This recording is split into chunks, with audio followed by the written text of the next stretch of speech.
And the last one was put butter with that spread. What was actually said was, I like to eat bread. Baby, I'm a butter your bread. Hello, and thank you very much for downloading this most recent episode of Movie Guys Podcast. You can download many more episodes at movieguyspodcast.podbean.com. I'm not going to do the hand twister thing with you because I know you'd be mad. But Eric, if you want to do the twisty, do the twisty. We can do the hand twister thing. We can. Woo! We're talking about twisters. Eric, how the hell are you doing? Doing real good. Obviously, ready to hunt some tornadoes. Yes. Do you like how I woo girl did? It was good. Yes. Right. I like your woos. Good. Yeah, we're talking about twisters, a movie that I don't understand why they're calling it that. I'm assuming, sorry to bring it up, because of aliens, right? Like, why not just call it Twister Part 2? Don't know. But we're here. I've been waiting for it. Were you excited? What do you think? You cannot call this Twisters 2 is because this movie is not a sequel. It is a blatant, I wanted to say ripoff, but a revisioning of its own. It says a standalone sequel, which obviously means that it's its own movie within the Twister universe. But at the same part, there are none of the old characters. There's not really a lot of the old staff or production writers that are associated with this movie. Really, the only thing that has going for it is maybe the plot, some parts in the movie, like the Dorothy machine, and I'd say the font on the poster. Yeah, well, also Amblin, right? I mean, that's Spielberg's. No, Spielberg is. Yeah, he owns Amblin and DreamWorks, right? Yeah, but this is more of a Universal Warner Brothers production. You said But Amblin, it is Amblin, yes. and didn't Amblin do the first one? So I guess there you go. Right? Yeah, sure. Well, of course they own the rights, right? I know. Yeah. Were you excited at all? I was waiting. When they said this was happening, they were making production photos. Were you watching this? Did you No, care? like I'm not even kidding you. There's this new age of movies now where they just really seem to be hammering in the nostalgia factor, and it's getting to a point where I'm not looking forward to a lot of it. It is so blatantly a pandering move from Hollywood that they are just going for the easiest cash grab they can. Twisters, and now they're doing all these video game movies where some studios are trying, others are completely not. I saw the trailer for Minecraft, and I am not excited for that. In the same realm of like Borderlands, I hope they've learned their lesson because I saw that today that Borderlands ended its theatrical run with a total of 30 million. Holy Yeah. cow! It yes, good, good. Shame on all of you who did that movie, and I hope the same for Minecraft. Even though I know it's not going to happen because kids and all their friends and family are going to go see dragging that one. I am not excited for a movie like this. I'm not excited for all of the remakes that they're doing 20 years later. There's going to be a new Gremlins. There's going to be a new Goonies. They're doing all these other stuff. We talked about how they're doing another Planes, Trains, Automobiles.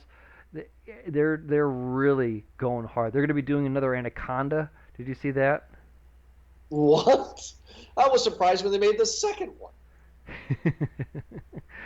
Yeah, but it's going to be a meta one. It's going to be about, I think it's like Paul Rudd and oh, who the hell was it?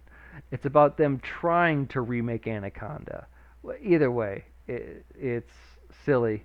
I, Oh, so they're filmmakers trying to remake it, and then they get into the and then grasping of a every real other movie is being stretched into like these dual parts. Like Wicked is going to be part one, part two. I don't understand why they need to do that. Really? Yeah, I don't know if you knew that. I did not Spoiler to know that. everybody here, by the way, too, who's listening to the Just Finding Out. And everything's going to be kind of just this. Nothing's just new anymore, right? Beetlejuice, right? We have that. We already did the other Alien movie, which we didn't mind so much, but it just keeps on adding to an already existing world, and not often are we getting something original? Marvel has been beat to death. All these comic book movies are really stretching to the part where you are just like many others hard to follow this multiverse thing. If they said that Twisters was a part of Universe, 413 or something like that, it's just like okay, sure, why not? Yeah, the first Twister was a part of Universe EF1, and this one's an EF5 or something. Nice, that's a good one. And it's a lot for it to be so little. Sure. I mean, you have a And big rant. rant there. Hey, you have a big rant there, but we reviewed Twister, the original. I think it was last year. I loved that movie. I still love that movie. That movie is a bag of butter kind of thing. I really enjoy Twister, so I was looking forward to this one. Can I Un- ask real yeah, quick though for the original Twister, yeah. because of its success and the nostalgia with it, is it because in that age of like the mid to late 90s where we were getting this new age of technology where special effects were coming into a digital age where we got to see not so much camera tricks but just people running in front of a fan and a green screen and having them do twisters in the background. And DVD was the new thing, so new high resolution quality with these new graphics that were on here too to make it kind of like the thing. So is that the sparkle for it to you? Kind of like how remember when like Sega Genesis first came out, and you're like playing Mortal Kombat, like oh look at these graphics, and then you compare it to now, and it's just like geez, this is miles in the past. No, it's nothing to do with the special effects for me. It's 100% nostalgia, right? That movie came out in '96. You have like these couple years, and I bring up '96 for a reason because I still love Godzilla, which was '97, and that movie's god awful. But these are childhood movies, Uh-huh. and Twister got me interested in tornadoes, got me to know the F scale, if you will, and I just really liked the movie. I just liked it for what it was. So for this one, I'm excited to see what they're going to do. And they Prometheus this one. Prometheus did Prometheus S. Anyway, this is a Prometheus in the Twister saga, if you will. I was not happy halfway through this movie. Really? Not happy. Very angry because they had it set up. I okay, I understand, but to me, I didn't need to shift gears in this movie like maybe like you did because of how ridiculous the opening was, and What? Why? it was very easy. First off, I was watching it with somebody who was able to call every event that had happened next, and just give me the standby or the the in the ear commentary, but oh this is gonna happen next. She's gonna get Right. sucked up into the tornado. It's like well yeah obviously, and Right. sure enough that's what What happened. happened? It treated in the beginning it treated like the tornadoes as if they were a monster and I and just okay. by the middle or the end of this movie, I wouldn't be surprised if they brought out machine guns and started shooting at these tornadoes. Very, very good point. I disagree because I feel like the first movie, the tornadoes were more of a character than this one. I think the tornadoes sucked in this movie. I thought they looked bad. I thought the special effects of the tornadoes in the first movie was better. Like, I Okay, mean, this wasn't anything pretty. Like, it didn't look good. really? To me, the tornadoes didn't look as it was on par from the first one, Okay, right? okay. Uh, but I like the beginning because we get our main girl, Helen Hunt, cloned, right? Kate Carter. And she has her friends, her boyfriend, her best friend, and then some nerdy guy that tries to get it but can never get it. That's 100% who he is. That's his Yeah, character. that's Anthony Ramos And, she, from unbeknownst to Hamilton, her, by the way. So I don't know if this is our second or third movie. He's on deck to get the golden headphones, by the way. he'll get the golden headphones. Nobody's ever said thank you to those. Well, You and I Anthony spent Ramos, if you're thousands. listening, I'm sure I'm you just are. We I spend I have thousands of dollars. I have confidence that Glenn Powell will Yeah. respond back and be like, I will gladly accept your golden headphones. Thank you very much, Movie Guys Podcast. Biggest fan. So there was tropes in the beginning that I liked. I liked that Kate was a Helen Hunt clone. I'm perfectly fine with that. I liked how we had Dorothy back, and I believe it was a Jeep too that they were driving. It looked like. Here's my little clue of why I got mad. It was like she was the daughter of somebody, and she had her own ragtag group of tornado chasers. Yes. That's what I want. Okay. That's 100% what I want. And I like these kids more than the rest of the cast as the movie goes on. Like, I really enjoyed these 5 kids. They did seem a bit carefree. They did seem a bit like very silly and happy with their job, which is fine. Yeah, obviously you like it, but there has to be some danger in knowing what you're doing. They are going into this tornado just going, we're gonna do it, woo, and it just feels like at the beginning of Hostel, where spring break, we're gonna go have a party, woo, nothing bad's gonna happen to us. Right. And then the tornado, which turned into an F5, killed everybody she knows besides the nerd. And who stays behind, by the way. Right. Shame on this movie, by the way, because the first one was PG-13 really for no reason. This one is in the same ballpark. Like, you saw people get sucked up. I want to see what happens after. Like, where do they get thrown to? Are they still alive? Are they twitching? I don't know. I want to know. That is actually or was a concern, and we'll bring this up later on in the movie, but it was brought up by this one over here that when things get sucked up in the tornado, what happens? Where'd they go? Where? Because a lot happens, and especially in the materials that Kate is trying to, her science experiment that she's trying to do to dissolve or absorb a tornado. It's like, that's a lot of material. Yeah, that's a stupid plot. So they go early on with this and saying that Kate's theory, along with their analysis trying to get Dorothy 5 up in the air and observe a bit more of, I don't know, science stuff with the tornado, is that Kate has some barrels with some sort of, I don't know if it's like a polymer or like some sort of absorbing material, right? It's the stuff in diapers. It is the stuff, you're right, it's diapers. And it is supposed to shoot up the inner funnel of the tornado, absorb the moisture, obviously making it so there's less destructive, and then it just dissipates, right? So, yeah, the question that was brought up is, where does all the diaper go after that? It obviously doesn't stay in the air. It's probably going to go for miles off through the crops and onto my dinner table. Absolutely. Kate hasn't thought of it that far. But, no. But where does one go if they get sucked up in a tornado? I mean, like, you're probably going to get hit by debris within the tornado. You're spinning around really fast, so I'm assuming as you're spinning, bones are being broken. We'll get into that a little bit later, but obviously the tornado was very selective on what it was able to pick up and what it wasn't able to pick up. Some windows are shattered, other ones don't. Toyotas stay on the ground. Fords, you got a Ford truck, that thing's going up in the air, bud.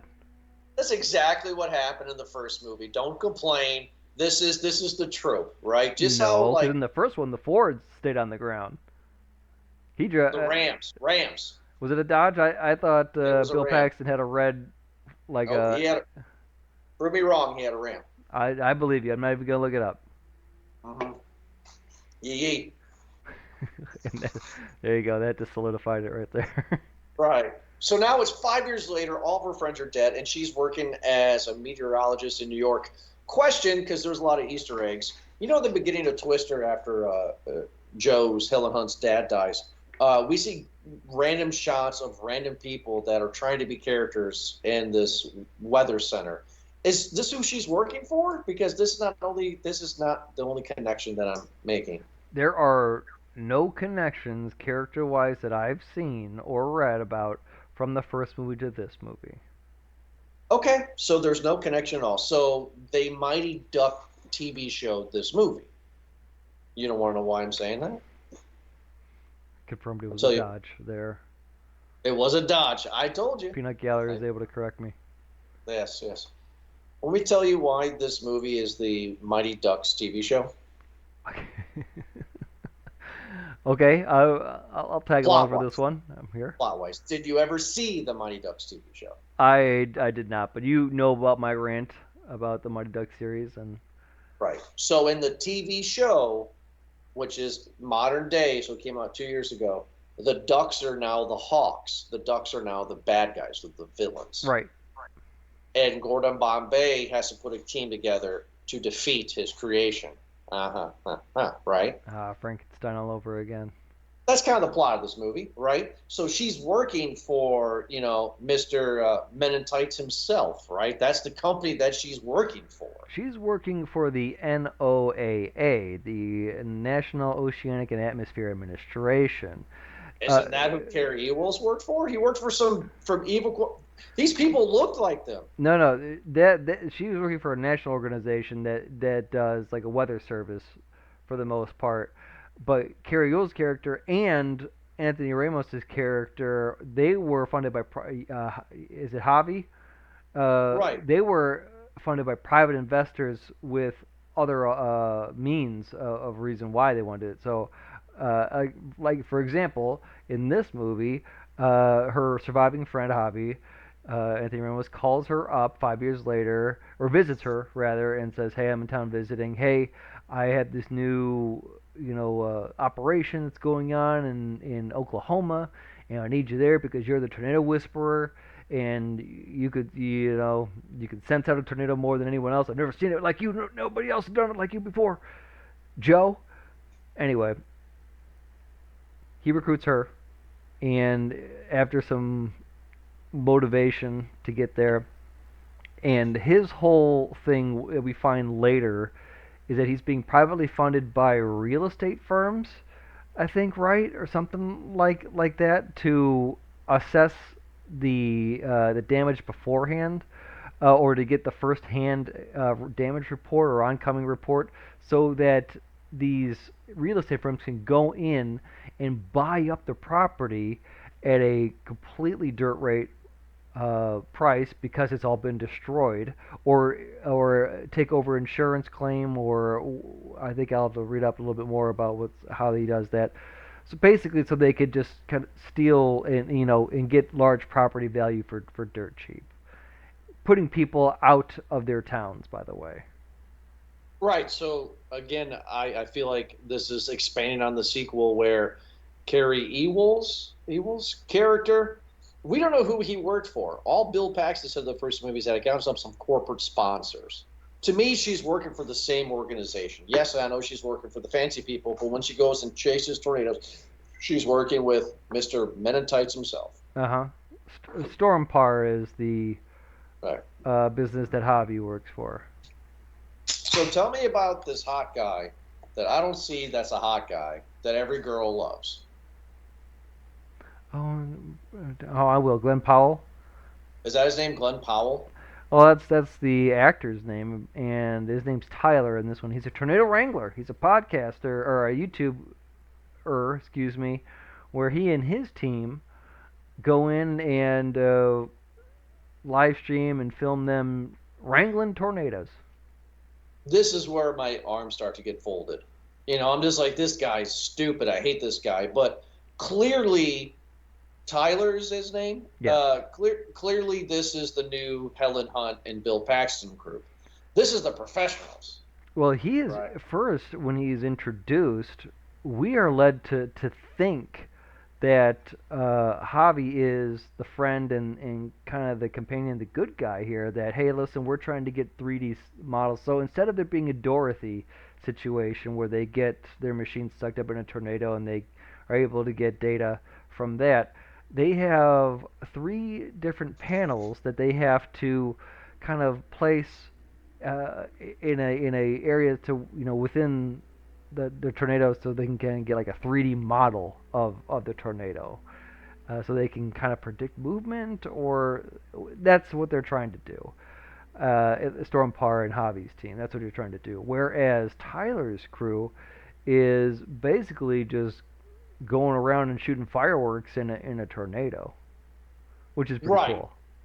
right. But this is though. I mean, but you can see my comparison, And right? you would think that he's actually going to be the bad guy, not necessarily bad guy, but the antagonist at first, just because he's brought in as the different guy, and he's the one Oh. that's chasing them, and he's the one that's trying to dig information out of Kate, and uh, it doesn't seem like his intentions are good until later on in the movie.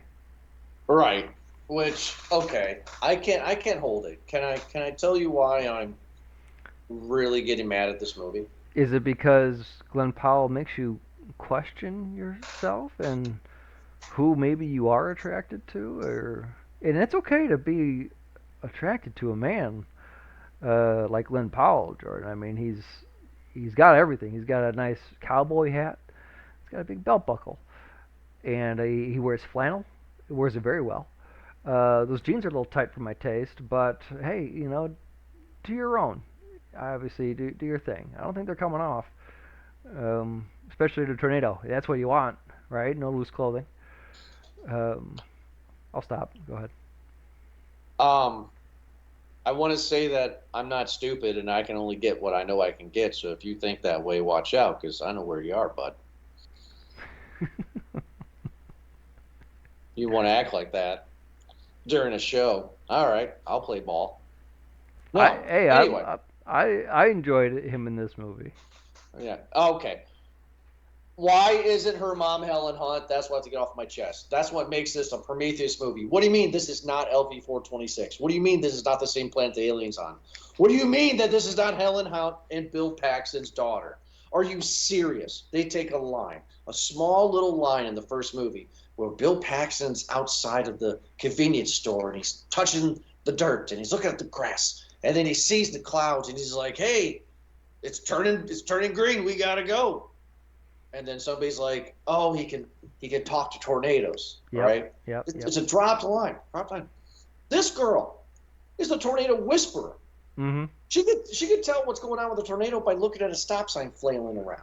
So obviously this is her mom. In the beginning of the movie, she's in the car and her mom calls, and she doesn't want to talk to her mom. She constantly hangs up the mom's phone. We finally get to see her after a moment, which we'll get back to later, and it's not Helen Hunt. Why does this movie exist if Helen Hunt's not the mom?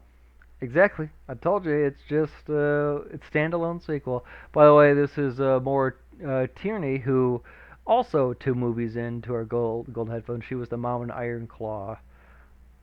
Almost there. But you get what I'm saying, and Also you get the my aim. more popular or more noticeable from Liar Liar. She was with Carrie Yules. Hey, wait a second, we just made a connection there. Kevin Bacon, 6 degrees. There you go. Right. But you can understand my frustration, right? I mean, like this is bull crap. I would think that yours is shared with most people. They want that dot connected from this movie to the old movie, right?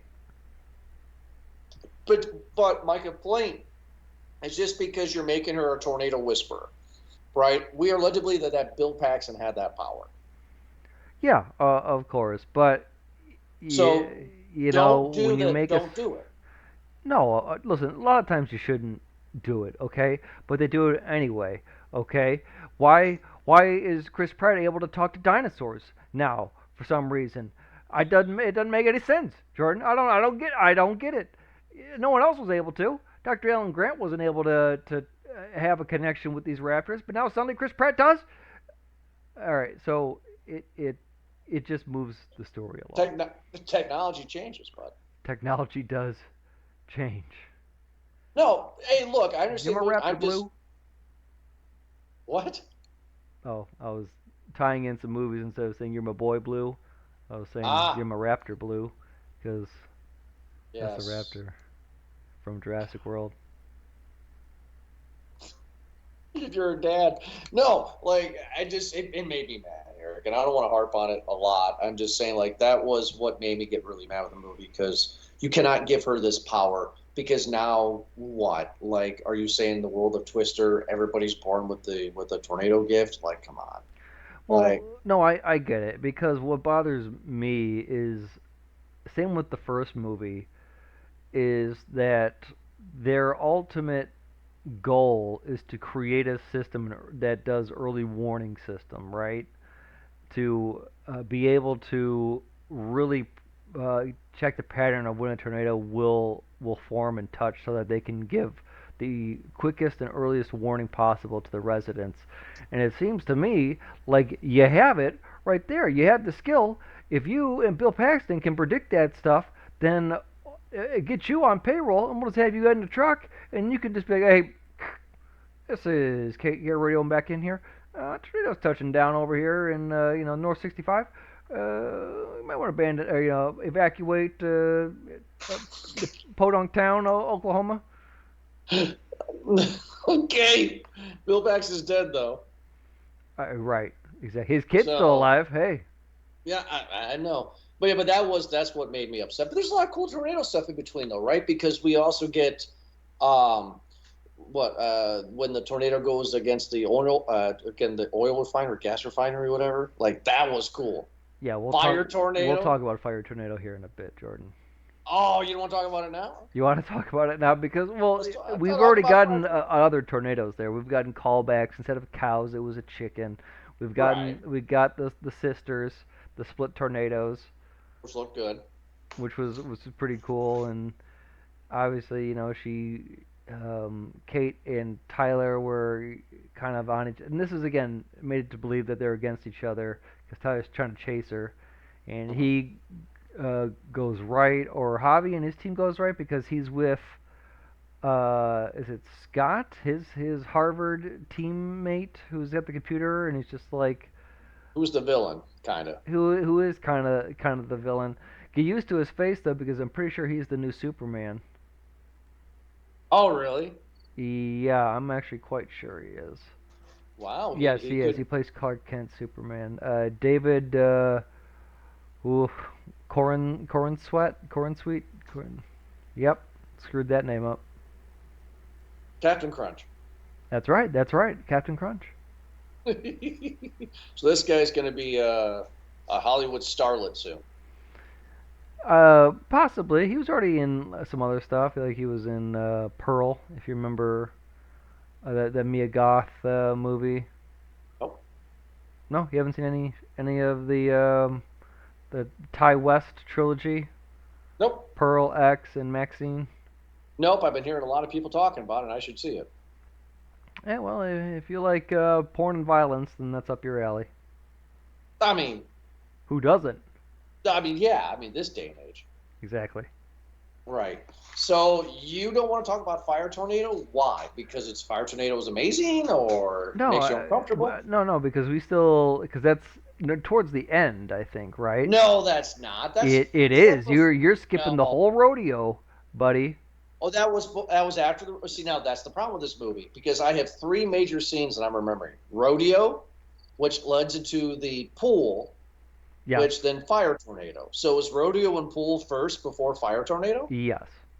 Oh, my bad. Okay, all right. See, I got it all screwed up here. So the band goes to the hotel. Oh, speaking of, no. I'm pretty sure.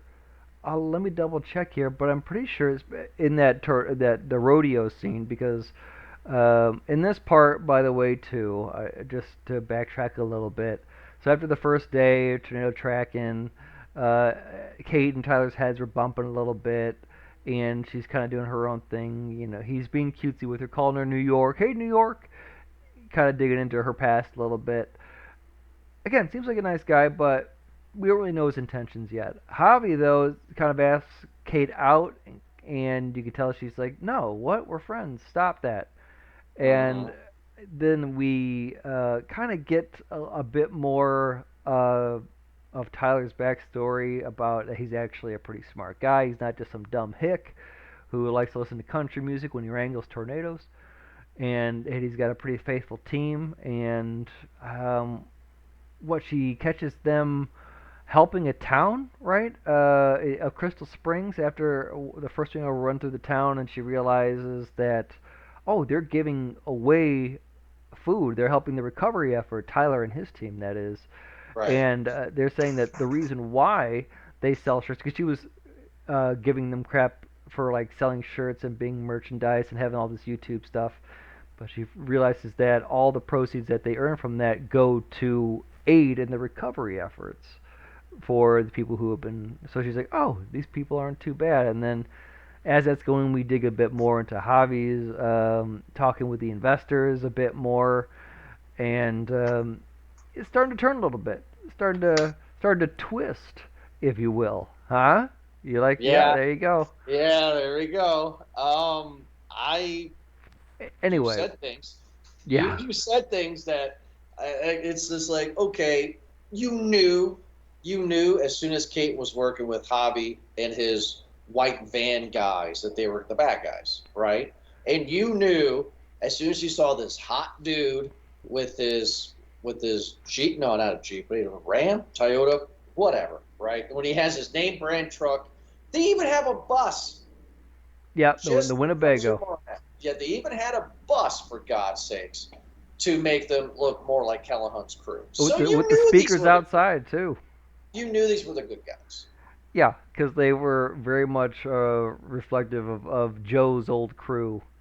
Absolutely, right? So then the rodeo scene is kind of like the drive-in scene in a way. It's kind of spun just like that. Exactly. But this is where the BS comes in, right? So everybody is used to tornadoes this time of year in this area, right? And they're at the rodeo. Woo! No reports. There was no news reports saying, "Hey, later on this evening, prepare for some storms, maybe." Yeah. You know, everybody's out partying, and all of a sudden, a couple leaves fall in case like tornado. Yep. She could taste it in the wind. By the way, this movie takes place over the course of a week, Which is stupid. Because not counting the 5-year gap that happened from beginning scene to New York. last movie was 24 hours. Yeah. Anyway, I wanted to bring up at this part because the tornado's coming to the rodeo. Obviously, the sirens are going, the horns are going. Everyone's like, "All right, we gotta evacuate." Everyone is not a drill.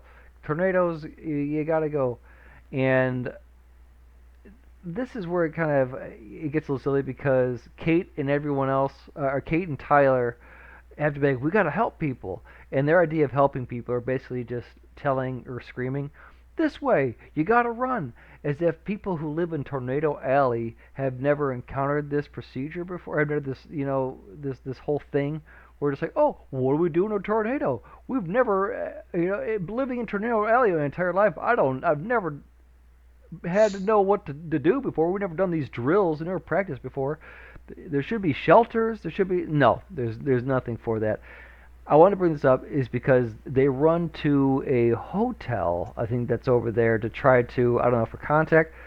The guy and the girl that are in the hotel that are complaining, they're saying, "Oh, we get these sirens all the time. It's not a real tornado." The angry patron is James Paxton, Bill Paxton's son. Oh, really? The dude is? Yeah, real life. Oh, that's kind of nice. I didn't know that. That's why R.I.P. they He focused dies, on it. obviously. Him and that girl. No body, no death. There's a lot of no deaths in this movie. Then They were in the truck and they got sucked up by the tornado. You don't know how big of a tornado was. You saw no death. yeah, you know what? You're right. There may not have been any deaths in this movie because they all just got sucked up in the tornado, and that we don't see any bodies. Movie guy's logic, bud. It works. Because they're going to come back. If they can bring Mili Rodriguez from Fast and Furious, is that it? If they can bring her back twice, then they can do anything. Yes, Michelle they can. Rodriguez. Hey, there he is. Yeah, I'm back. I'm back. So yeah, this was blatantly the drive-in scene. Swimming Of pool course. scene. You want to talk about that? Then we can do fire tornado. Yeah, I want to talk about the swimming pool scene because Bill Paxton's son, which I now know, which is awesome, and his girlfriend are like, we're not going to listen to this person that seems to know what she's talking about. We're getting in our truck and drive away. And then, Eric, I don't know about you, but like, I don't think going into a in-ground swimming pool would be something that I would do, right?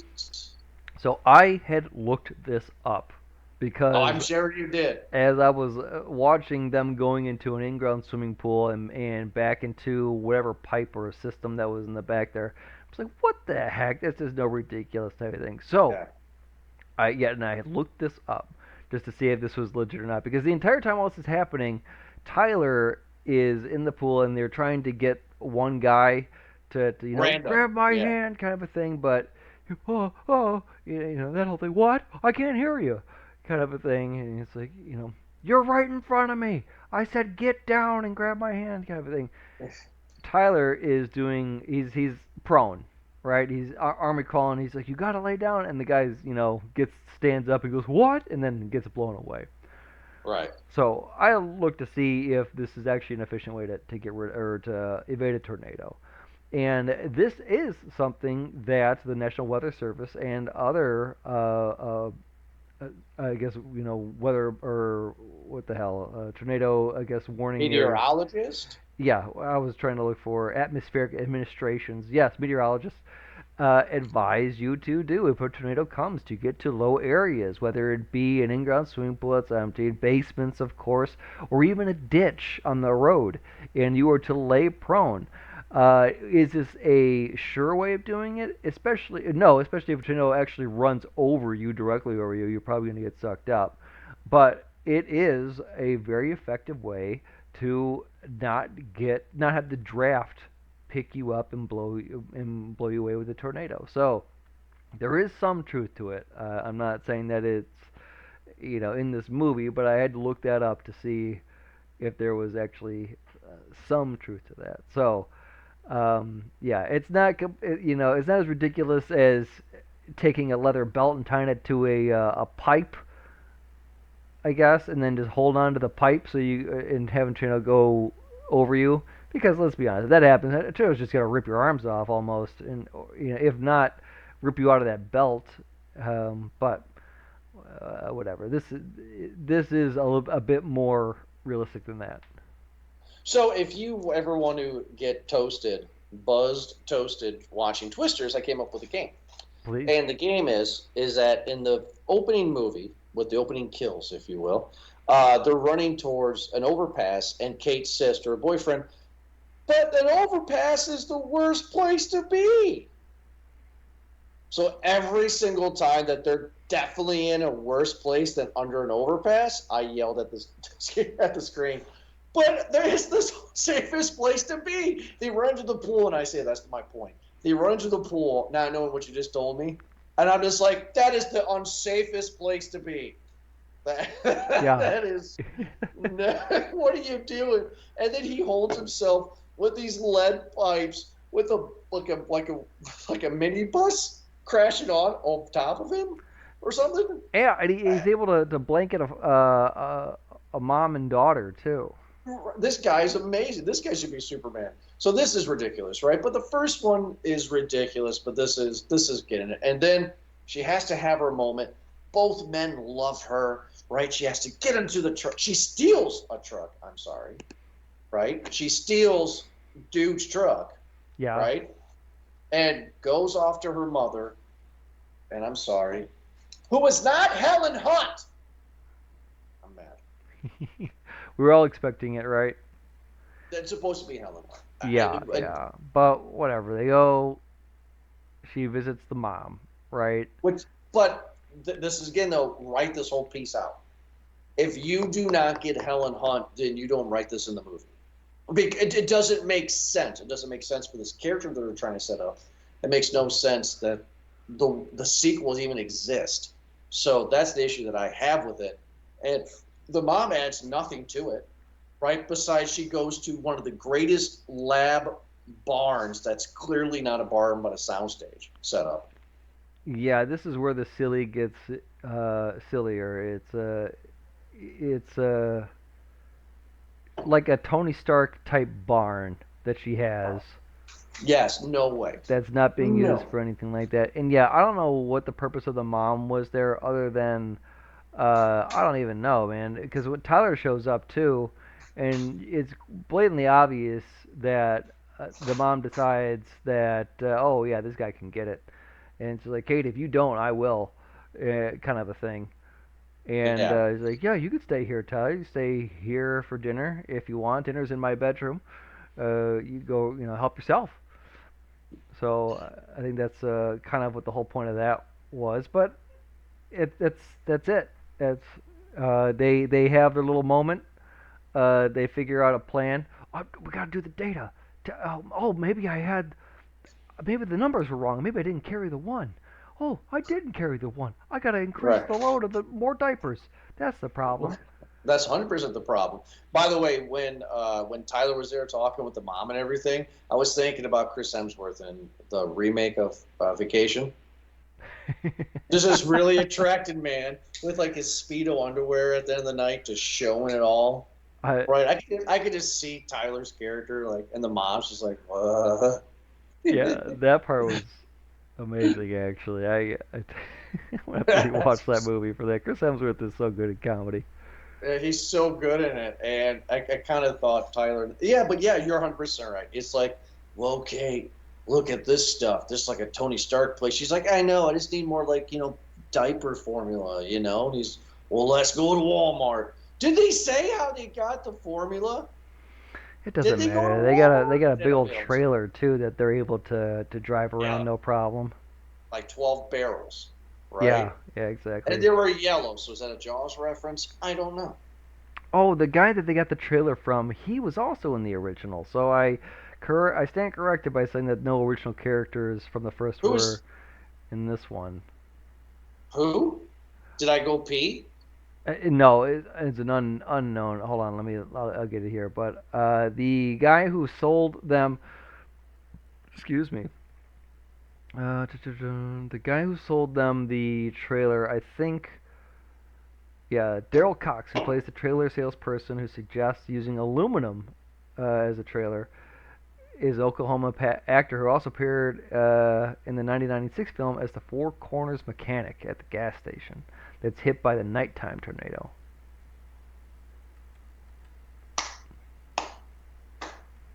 So there you go. Cool. Yeah, Mechanic. wrap that up, huh? Yeah, there we go. Um, so this is where we know that she is now cool with tornadoes, and because Tyler, is that his name, Tyler? Tyler. It's because Tyler's in the Tony Stark barn with her. They're gonna fall in love, but they're never gonna kiss. You're right. By the way, they do kiss. That scene was cut out at the end. Because I don't know. Hold on, I can look it up, but I'm pretty sure that they had said that in the original ending, uh, they had kissed, okay. but Well, they decided to not at the end, I guess. while you're looking that up, she clearly is in love with Tyler. She's submitting, right? I was And wrong about you. and now, uh, what's his name? Her friend that's now her frenemy, Javi. Javi versus them. The new Helen Hunt, Bill Paxton, Tornado Chaser people, and an F5 is here. We got to end the movie with an F5, right? That's the money shot, and it's going to destroy a town. Oh, you made a comment about these people and these places being in Tornado Alley. How many times in this movie do they run to safety and they realize there's no basement? The movie theater doesn't have a basement. The hotel doesn't have a basement. Like, that doesn't make sense. Yeah, it does not make sense. There's a lot of things that in this movie that doesn't make sense. I was joking with was there the other day too that in the first uh, town that got ripped up, and when they went to go help, that there was an announcement that the mayor or whoever was issuing a curfew for people. All right, everybody, turn in today. He said, "Your houses just got destroyed. Where are they gonna? What curfew?" Well, you got to go to the Red Cross, bud. Yeah, I gotta go to the tents. Your safe Red Cross tents or the hotel. Absolutely, 100%. Have you never tented? Here we go. An alternate take was filmed of Tyler and Kate engaging in a kiss after he follows her into the airport at the end. It was replaced in the version of the final film, Tyler urging Kate to stay is platonic. Director, executive producer, and all the cast agreed that the movie was about Kate reclaiming her passion for storm chasing, and that uh, that her and Tyler's bond is based on a mutual passion, not a romantic interest. Yeah, a romantic passion of his privates. Good one. I mean, Real come on. good. Yeah, no, I get it. You're proud of me on that one? That's my one for the year. That's my one for the year, and I didn't waste it. No, come on, that's BS. Yes, she did find her love for tornadoes again, but she found her love of tornadoes through Tyler. Yeah, I think that they're That's kind of obvious. bonded a little bit. I don't understand why you wouldn't want the romantic part of it because you really hint at it for the majority or the second half of the movie, and only to take it out and be like, no, it's not about romance. It's like, well, then don't give us it at all. Right. But the movie jumps the shark where everybody is in a movie theater. Movie theater's getting torn up because there's no basement, and F5 tornadoes come into this town, and Kate steals Tyler's truck, knows how every piece of that truck operates, drives into the tornado. We didn't talk about this at the beginning of the movie, but Tyler has this setup on his truck where he has these spikes that go down to dig him into the ground so he can't get sucked up. That's how he gets away with shooting fireworks in front of a tornado, right? Yeah. Perfect. Yeah. Great. Somehow Kate knows how to press that button. During an F5 tornado, in the middle of it, she's not panicking, presses the button, knows exactly what to do. And lets off the baby diaper formula. And that was just enough. 12 barrels was just enough to stop an F5, who was tearing the theater apart. Like, that was not a good spot. Yeah, got two people before she was able to kill the tornado. Mm-hmm. Also during this, Javi has a change of heart, and this is what gets me. So there's a big tornado coming, and his team is trying to do their job, and Javi's like, no, we gotta go warn the town. Which, listen, I'm pretty sure the town knows. If you know, the town has to know. Like, that's not really an efficient system. By the way, if you guys are the only one that know and you're not calling that in. Anyway, and the guy that he is with, Superman, he's just like, no, stop. You know, we got to do a job. His name's Scott, by the way. He's like, no, stop. We've been paid to do a job. We got to do this job. And you don't need to do the town. You can do this first, which I'll get out into that a little bit here. And Javi's like, no, we gotta warn the town. And again, big tornado coming. And what does he decide to do? Stop the car. They get out of the car to get one of their little 3D panels out, and he leaves Scott there and he goes to the town. I'm going to imagine that he basically kills Scott because he puts him out in the middle of the road during an EF5 tornado as it's coming to town, heading right for him. So, nobody, no death, though. I get that. He could have been picked up by the crew.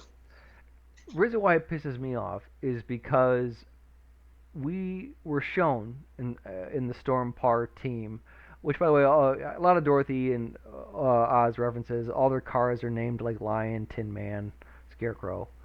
Right. That to set up these 3D panels to capture an image of the tornado takes pretty quick, less than a minute, kind of a thing, right? It's like you just have to park the car, run out to the trailer bed, put the thing off the bed, set up the stands, lock it, turn it on, and then get back into the car. And they all do it in pretty quick motion here too. I don't see why. And then they are completely accepting that these panels are probably going to get picked up and blown away, right? They all have trackers on them. I don't understand why Javi is just like, oh yeah, you're right. Here, let's do this real quick. Poop, poop, poop. And he's like, okay, we did that. Scott, should we go save the time now? Or go warn the town? Yeah, okay, we can do that. Because it took you the exact same amount of time to drop him off than it did, to set up that panel too. So it's like you're doing it anyway. But is it because you had this change of heart and you want to be the good guy now?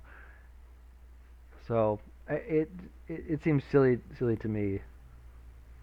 Right, but the reason why the movie doesn't care is because I don't think they really specified exactly what they were doing with those satellites. Like, they were just getting a 3D radar so they could just see a 3D version. I mean, they were trying to stop it. They were trying to just get a 3D image, right? Again, they're trying to get a 3D image to better track the patterns of tornadoes so that the Storm Power investor, Marshall Riggs, can buy can find the what's it the track of the tornado that's going on, so they can basically, instead of them pre-warning the people in the tornado's path, so they They can get wanted to happen. a jump on buying the tornado damaged land. Mm. So they want it to happen. Okay. And also, too, the people in the town, just look out your window. There's an F5 coming your way. Run away. Well, that's all right. Isn't that a part because they were playing like a baseball game, and there's a part where the little girl just looks in to the outfield and she sees a tornado, just like, oh, you guys didn't see those dark clouds there before, those ominous clouds there before in Oklahoma. Huh, I wonder what that means. That looks like a pretty vicious storm. Maybe I should check the weather report. You're right, because I'm assuming it happened modern day. Everybody Don't worry about it. Play ball, play ball. Right. Let's put some dirt on it. Yeah, we're almost done here. Okay, one more rating. Let's go. Wrap it up. The baby diaper formula stopped F5 before destroying the entire town. Yes. And Kate and Tyler run off together after the airport. Not in romance, because a guy and a girl cannot be romantic together. They can be platonic. She gets shot up by Javi. Right, and I'm trying to save time. No, yes. I get it. Yeah, but Tyler's there with his Dodge Ram truck, which I guess is a little tip of the hat to Bill Paxton's red Dodge truck, by the way. Yep. Yee. And yeah, he's about to get ticketed at the airport. Surprise cameo from Paul Scheer, right? Why is he in this? Because? Why is he in this? Correct. I don't know. It was fun to see him in there, though. Yeah, it was fun. And, he was like, oh, here's the joke. We're going to What are you do doing? the twisty Move. things, Yeah. Can't move. Gets out, probably doesn't have to pay a ticket. And him and Kate run off into tornado heaven, yee-yeeing, and studying tornadoes because that's who she really loves. Yeah. The tornado. She loves the tornado, right? That's true because, yes, that's true. Eric, popcorn rating time. I know you can go on for a while, so hold on. I'm going to change it up. Yeah. I'm gonna say it's a small. It's not a no bag. It's not a bag of kernels. It's not as good as the first one because of nostalgia. The thing that pissed me off was the pool and no Helen Hunt, and I already explained why. Those are my issues. I don't have a big rant like you do. I don't think this movie's great. This movie doesn't look good. The people do. But it's a small bag. It's a small bag. So, Eric, what is your popcorn rating for Twisters? I agree that it's definitely a small bag, but I think it's a small bag with a lot of butter. It's not a bag of butter like we did for Bad Boys, Ride or Die, but this movie has a lot of issues. It is silly most of the time, than it is kind of for a little amount of time. But I thought it was fun. A movie like this is most certainly a summer blockbuster in every way, shape, or form. Like this is what it should be. And from what I've seen, a good way to watch this movie was in like those 5D experiences. Those is it 5D or like the 4DX movie theaters? Is that what those like seats move and stuff? It's like the D box, and like the walls and the ceiling have graphics with it too, and like they have mist sprayers and all that. The big, basically how like Universal Studios or like the Disney shows would have like those big interactive kind of movies that would come in. So I heard that was like the way to watch this, which again is getting very popular. Those types, you need a particular type of movie for that to happen, though, and I think this is one such movie to where it would work very, very well. It is a ride. It is a silly ride, and you shouldn't look into it like with going, well, wait a minute, let me Google this, and well, why does she have a barn that's completely? It's a massive pole barn, by the way, too. Yeah. Like you could completely fit a family, like 50 families in there. Anyway, like questions left unsaid. Well, what does the mom do when they're single? And I have a lot more of these questions that are like that, right? But take that out. Take brain out of your head and watch Okay. this movie, and you're gonna have a good time with it. Small Mhm. bag with a lot of butter on it. It's silly, of course, but it's meant to be. It's meant to just be a little bit of a roller coaster of a ride. The characters were fun and enjoyable. It's a 2-hour movie, which seems to be the standard for a lot of these movies now. I understand that we would have wanted a bit more connection with the old movie, but there was a lot of like Easter eggs for obviously like Wizard of Oz. Like apparently the little small girl who was in the swimming pool that Tyler saved, she was wearing a blue dress and red shoes. Nobody would have seen that. No, exactly, but maybe you would have caught it on like the second or third run through of this movie type of thing. But Right.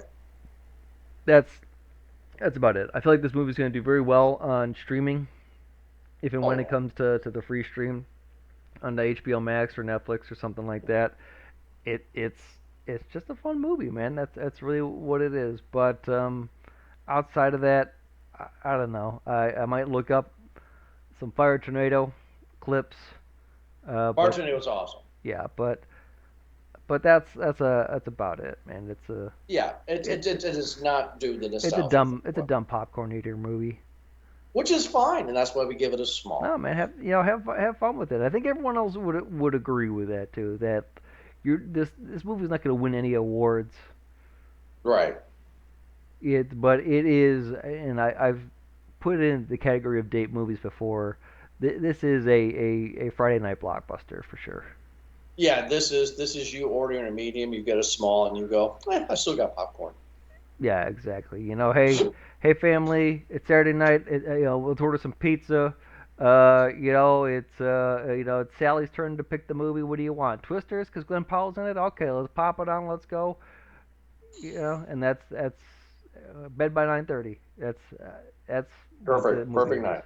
Yeah. hmm Everybody, thank you so much for listening to this most recent episode of Movie Guys Podcast. You can check us out at movieguyspodcast.podbean.com or wherever you get your podcasts from. We'll be back next Thursday, like always, for an awesome episode. Eric, have a good night.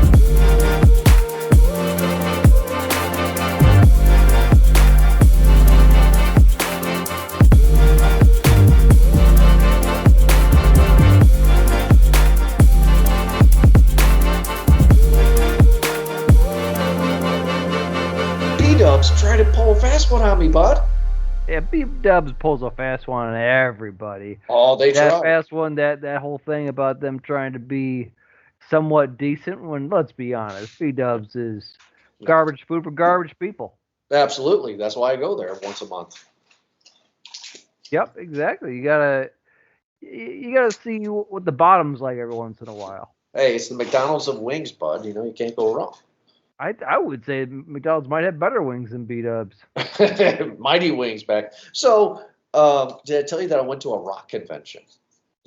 Yes, you Okay. did. So I'm not going to tell that again. But so after I took the girls to the rock convention, I was told by my wife, "Hey, it's Sunday. You went with us to the rock convention. How about we go to Beat Up's Big Guy? Little reward there. Yeah, the little reward for being a good husband and a good dad, and you like your football, you like your foosball. So let's go, right? Uh-huh. So we go to B Dubs. The games are on. Waiter comes and Bring he all is. your agates with you. Am I saying that right? I don't know what the heck you just said. Those rocks that are Not in the B Dubs, no. We left them in the truck. yeah, they have a strict no rock policy at Beat Ups, of course. Probably. We serve our own rocks here, sir. They're called the Flamin' Hot Wings.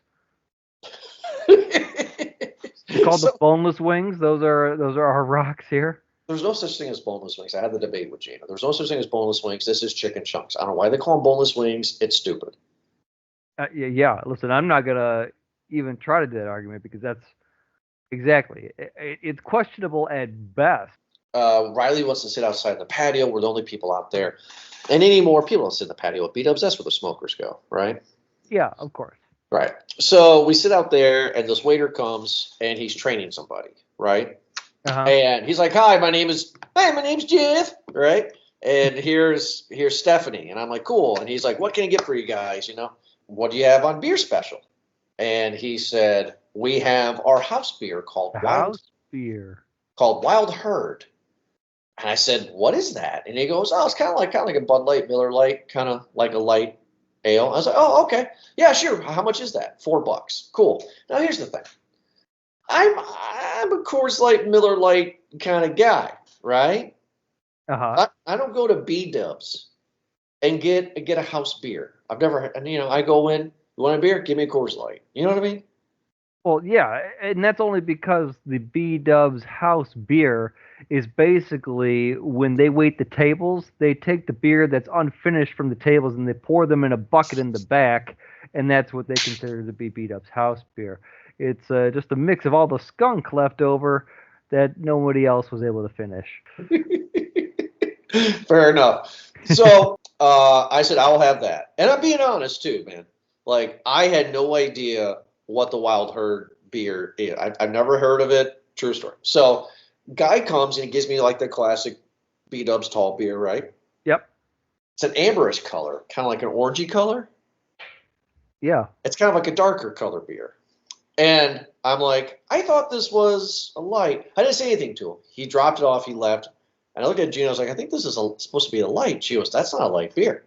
So I took a sip and I was like, tastes basic. True story. I've had this before. And Gina goes, what is it? Don't know, but it tastes basic. So goes down easy, right? Yeah, got to finish it. Right? Grab the wings. Waiter First one comes always back. go down easy. Do you want another beer? And I said, I'm driving, so I'll have one more. Thank you. 2 beers is enough for me. Thank you. Take this to go, please. Yeah. So he comes back, same color, orangey, amberish color. Take a sip. Man, I've had this basic beer before. This From the is same bucket, of course, yes. right. This beer tastes of sweatpants and fall.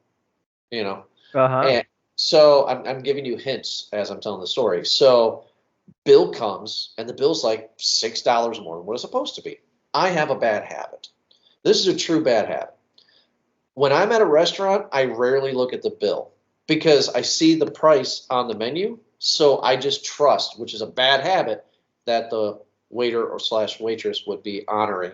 So I don't even know the hundreds or thousands of dollars I've overspent over the years.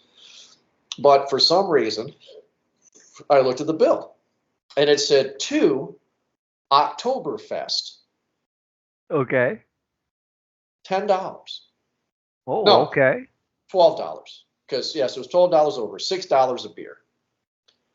And the waiter comes and he's like, oh, yes. I was like, hey, I have a question. I'm not that guy, but I looked at this and it says Oktoberfest. Is that this what you guys have in the system as your house beer? And he goes, Oktoberfest? And he looks at it and he goes, oh my God, I gave you some guy's beer.